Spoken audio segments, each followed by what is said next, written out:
Ontología, segundo curso. La esencia divina o ¿cómo es Dios? En este video escucharás una recapitulación de la clase anterior, de la existencia y la esencia de Dios, desde las criaturas hacia el Creador, la presentación de la triple vía para hablar de la esencia de Dios, la vía de eminencia y la teología apofática, y la visión beatífica. Encontramos una forma de conocer no tanto la existencia de Dios, sino la esencia o qué o cómo es Dios. La existencia de Dios, Dios existe, ya argumentamos varias cosas al respecto. Ahora, ¿cómo es Dios? ¿Cuál es su modo de ser? ¿Cuál es su esencia? La metafísica y la filosofía escolástica, sobre todo más antes que la escolástica, un autor de la época patrística tardía, más o menos del siglo VII, VI, llamado el pseudo Dionisio, el Areopagita, pseudo Dionisio del Areopagita. ¿Quién es este hombre? Bueno, pues, primero, ¿por qué se llama pseudo Dionisio? Porque no es Dionisio, es pseudo, es falso. Ese nombre se lo puso él se autodenominó: yo soy Dionisio, el del Areópago, el obispo de Atenas. Muchos lo asociaron con el personaje que se convirtió después del primer discurso de San Pablo en Atenas. Pero por cuestiones de cronología, no es posible que este hombre, de los escritos firmados por el pseudo Dionisio o atribuidos al pseudo Dionisio, sean de ese obispo de Atenas. ¿Por qué? Porque San Pablo llegó a Atenas más o menos ¿en qué año? Pues 50 y algo, ¿no? 50 y algo después de Cristo. Y las ideas que expresa el pseudo Dionisio son ideas ya del siglo I, II, ya muy tardías, ¿no? Son ideas neoplatónicas. Es como si te encontraras un escrito de Miguel Hidalgo y Costilla que te hable de la ONU. Como que no, ¿verdad? Será, aunque afirma: yo soy Miguel Hidalgo Costilla y digo que Donald Trump está muy mal con el muro que quiere hacer. Es ridículo, pero es así. Las ideas de pseudo Dionisio son cristianas y neoplatónicas, en una síntesis muy peculiar. Y en ella habla de, hay una obra que se llama la teología mística.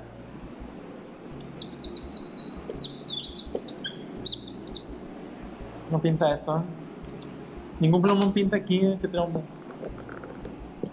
La teología mística.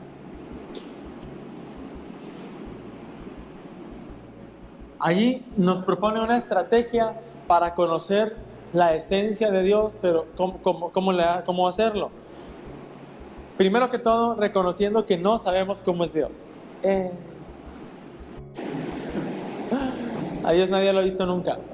Entonces lo más cercano que podemos hacer es contemplar la creación, contemplar las criaturas, reconocer sus perfecciones y darnos cuenta un poquito de lo que puede ser Dios si aislamos esas perfecciones, si las aislamos de todo lo que puede resultar imperfección y las exageramos hacia el infinito y más allá, como Buzz Lightyear.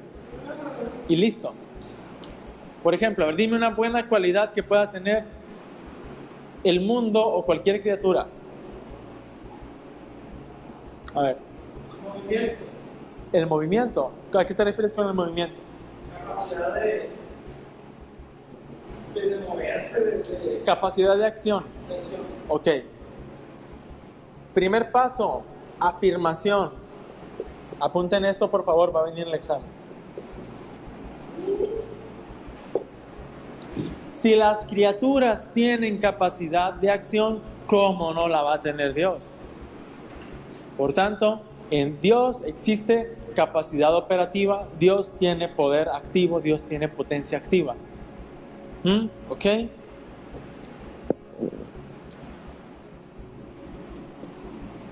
Pero ¿qué pasa con las cosas que existen en el mundo? ¿Qué necesita el carro, el automóvil para moverse?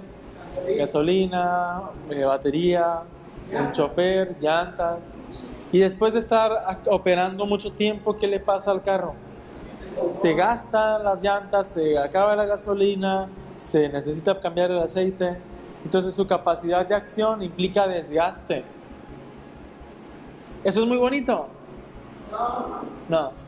Es inconveniente, es limitado. Entonces vamos ahora a proceder a la negación de toda imperfección presente en ese rasgo, en esa característica que ustedes acaban de señalar. Decimos que en Dios hay capacidad operativa, capacidad de acción, pero en Él no hay cansancio ni desgaste. Oh, ¿cómo la ven? ¿Vamos bien? ¿Sí? Y ahora entonces, ¿cómo es la capacidad de acción de Dios? Vamos ahora al tercer paso que se llama eminencia. La capacidad operativa de Dios ha de ser la más excelsa y excelente de todas. No hay nadie que pueda compararse a la forma en la que Él hace las cosas. Amén, hermanos.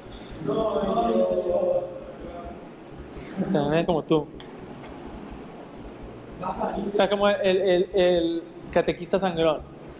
¿Qué canto vamos a cantar? Y dijo un niño, no hay Dios, lárgate de aquí, ateo. No hay Dios, lárgate de ti, ateo. Era esa. No lo hay, no lo hay. A ver, ahora ponme un ejemplo tú, Garibay.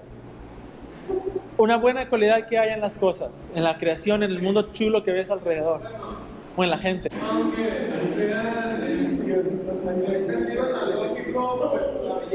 Belleza. Un ejemplo de cosas bonitas que hay en la vida.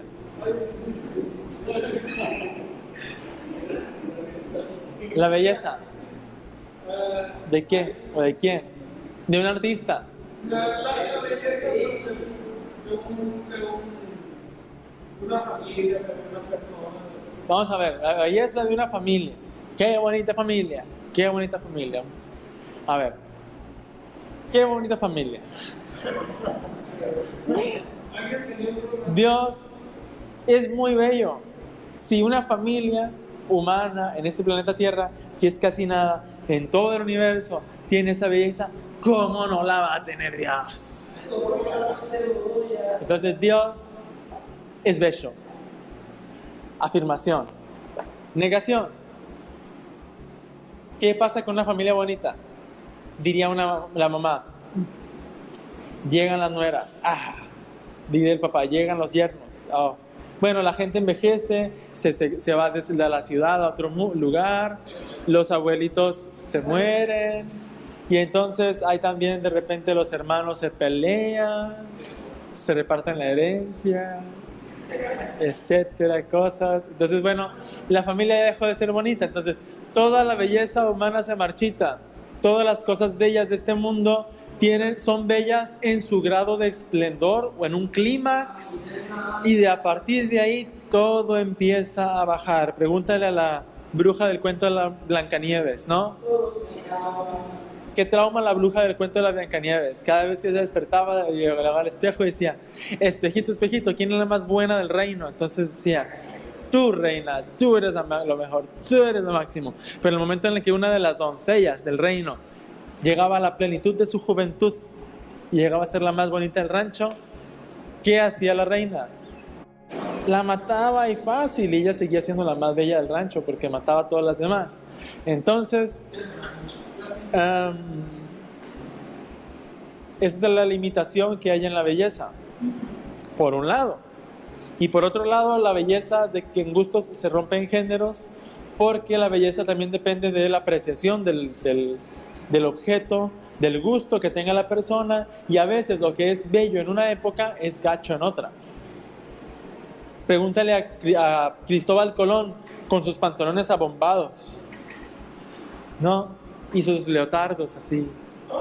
Tipo Carlos V. Antes el Chocolate Carlos V sería un personaje así, con unos tipo shorts, pero bombas, y con unos calcetines así de leotardo, ¿no?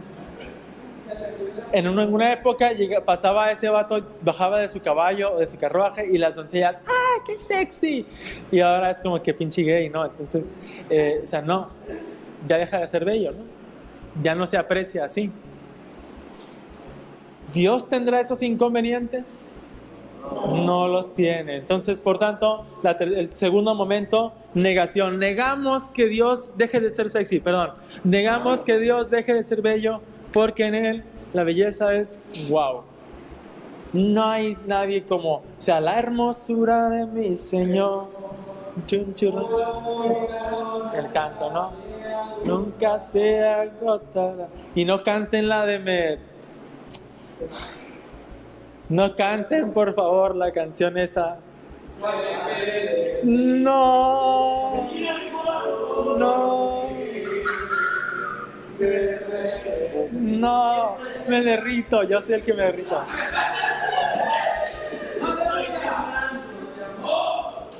Es demasiado pornográfica. Estoy temblando de amor por ti, Señor. No. Se me derrite por ti. No, por favor, no la canten. Pero también se niega de los gatos que dice, también es nada, todo se acaba. A ver, espérate con eso, existencialista. A ver. La vida es nada, todo se acaba. A ver. Momento. ¿Qué pasa? La sensualidad es algo agradable, es algo placentero, es una perfección, ¿sí o no? ¿Y Dios la tendrá? ¿Por qué no? Es que ese es el detalle, o sea, la única limitación que hay en eso es la misma limitación que está presente en lo material. Generalmente muchas de las limitaciones que encontramos en el mundo se deben a la causa material. Nosotros ya analizamos un poquito qué significa causa material. La causa material es el porqué de la contingencia, de la variabilidad, de la limitación misma que hay en el mundo natural. Por eso, la sensualidad es la belleza sensible. No podemos decir que Dios sea bello en un aspecto sensible, o sexy, o sensual, o movimiento sensual. No, porque eso es algo material. Por eso, únicamente por eso. ¿Sí? Por eso su belleza es por eminencia. Su belleza es una belleza inefable. O sea, ¿qué pasa? Aquí está el detalle con el método de Pseudo Dionisio, de la triple vía de la teología natural. Y al final llega el punto de tanta exaltación y eminencia que te quedas sin palabras.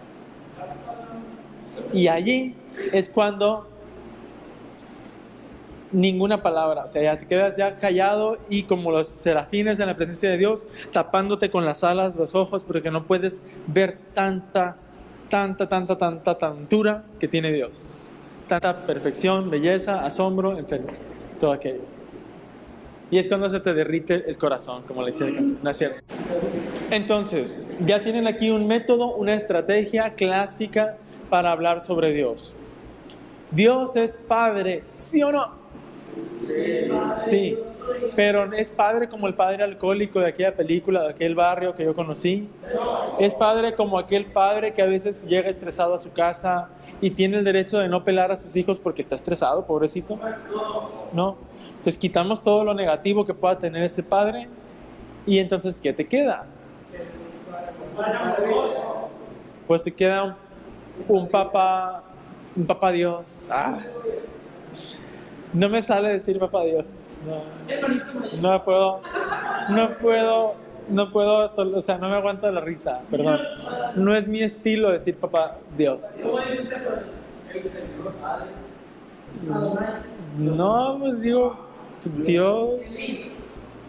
Padre, nomás digo padre, pero a veces digo Abba, pero no. Papito Dios. No. ¿Qué tiene que lo hagan, que lo digan? Yo no estoy en contra, simplemente digo, it's not my style, no es mi estilo, y pues cada quien, ¿verdad? Entonces Dios no es un papá que malcría a sus hijos juniors y entonces creen que es el papi Dios, no, ni tampoco es que otra cosa puede tener de limitación la paternidad humana. En fin, es negar todo lo que haya de imperfección, de limitación, de indeterminación, y entonces decir la papura de Dios, mejor su paternidad, mejor dicho, la papencia, no, la paternidad de Dios es padrísima. O sea, es el Padre más Padre de todos, es eternamente Padre, eternamente tiene a su Hijo, lo da todo, le entrega todo. Es como lo dice Cristo en el mismo Evangelio: el Padre me lo ha dado todo, yo y el Padre estamos unidos, el Padre siempre está conmigo, yo estoy con el Padre. O sea, ¿qué padre no quisiera hacer eso? Cuando los papás o las mamás se preocupan de sus hijos es porque no pueden estar con ellos. Ya saben cómo hablar de Dios: afirmación, negación y inminencia. Santo Tomás de Aquino hace una valoración de esta herramienta conceptual para hablar de Dios y dice que es útil para saber sobre todo lo que no es Dios, porque realmente nosotros no lo conocemos directamente a Él, no lo podemos ver, ¿sí? La visión de Dios es un don que Él concede a los bienaventurados, no es que nosotros lo podamos por naturaleza ver. Tener una visión religiosa, una visión, no significa ver a Dios. Cuando hay una visión o una manifestación, siempre se da en categorías humanas y se da en función de la persona que es el vidente o la vidente, ¿no? Por eso, tengan en cuenta que cuando se ha aparecido la Virgen en África o en China o en cualquier otro lugar, se le aparece como china o como africana o como mexicana o como lo que sea, ¿no? De acuerdo a cómo lo puede el vidente, sí, conocer. Porque es un fenómeno ahí, una manifestación que, bueno, la Santa Sede no hace ningún juicio sobre la verdad de la revelación particular, porque es particular. La Santa Sede únicamente valora aquello referido a la revelación que está contenida en la palabra de Dios, y nada más. Pero ya las revelaciones particulares, lo único que hace la Santa Sede es, primero, reconocer que no tenga errores, que no haya una incompatibilidad doctrinal con la revelación completa dada en Jesucristo, y también aprobar el culto en un lugar. Si, por ejemplo, quien se manifestó fue el Sagrado Corazón de Jesús, por lo que autoriza la Iglesia es que se haga una iglesia y que se venere o que se honre el Sagrado Corazón de Jesús. Pero no te dice el Papa ni los obispos, porque aquí estuvo parado el Sagrado Corazón de Jesús cuando le habló a Santa Margarita. Cuando se erige el Santuario de la Divina Misericordia, la misma Faustina Kowalska, por orden de nuestro Señor, según ella se le fue manifestado, manda hacer una imagen, una pintura. ¿Se acuerdan ustedes de cuándo? Y le sucedió parecido a la Santa Bernadette, cuando mandan a hacer la escultura de la Virgen María, que estaba muy bonita, pero llegó Bernadette y se puso a llorar. ¡No! ¡Ah! ¿Qué le pasa? Está muy fea. Comparada con la Virgen, claro. Pues a Santa Faustina como que nunca le agradó la imagen, o sea, nunca dijo, sí, pero no. Entonces, pues bueno, el caso es que ahí está el Cristo con sus dos rayitos. Entonces, objetivamente la gente llega y dice, ah, mira, un Cristo con dos rayitos, y ya, ¿no? Lo identifica. Pero en la Santa Sede no dice, porque de nuestro Señor Jesucristo se le apareció aquí mismamente y le salieron los rayos, uno para allá y otro para acá, y ahí está la marca del rayo 1 y ahí está la marca del rayo 2. No, eso no ocurre, ¿no?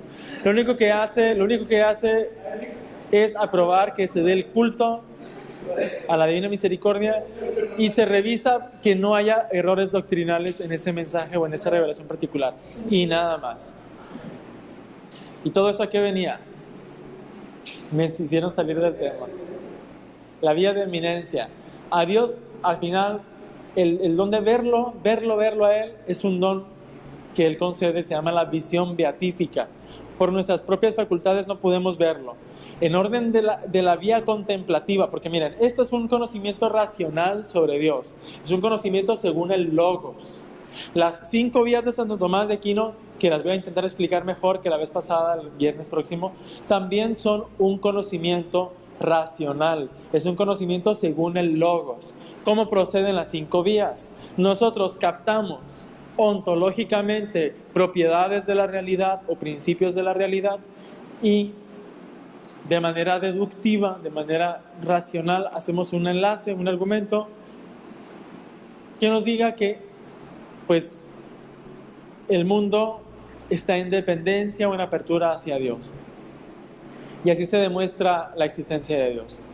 También hay otras vías para demostrar la existencia de Dios. Una muy famosa es parecida a la primera que les platiqué en la clase. Si Dios significa el que no es creado, también Dios significa alguien que existe, no es algo imaginario, por tanto debe existir Dios. Ese es un argumento que no es demostrativo tal cual. Es un argumento de conveniencia que se llama el argumento de San Anselmo, porque él lo compuso, y algunos le llaman el argumento ontológico, pero ha sido objeto de muchas críticas. Propiamente no podemos contemplar a Dios. Lo que hacemos cuando vemos la naturaleza y decimos, gracias Dios mío, alabado seas Jehová, Señor Jesucristo, lo que hacemos es contemplamos la creación y su apertura hacia lo que es incondicional, hacia lo que es inefable, hacia lo que es infinito, porque a Dios así directamente no lo conocemos. Otra cosa es el camino que recorremos por la fe. La fe se basa en la palabra de Dios, en la revelación. Nosotros confiamos que eso nos comunica algo sobre Dios, que Él mismo quiso comunicar a los seres humanos. Pero si no fuera porque Él se comunica, no estaríamos en blanco, o estaríamos apenas con ese tipo de cositas que ayudan, pero no es todo. ¿Sí? Bueno, vámonos.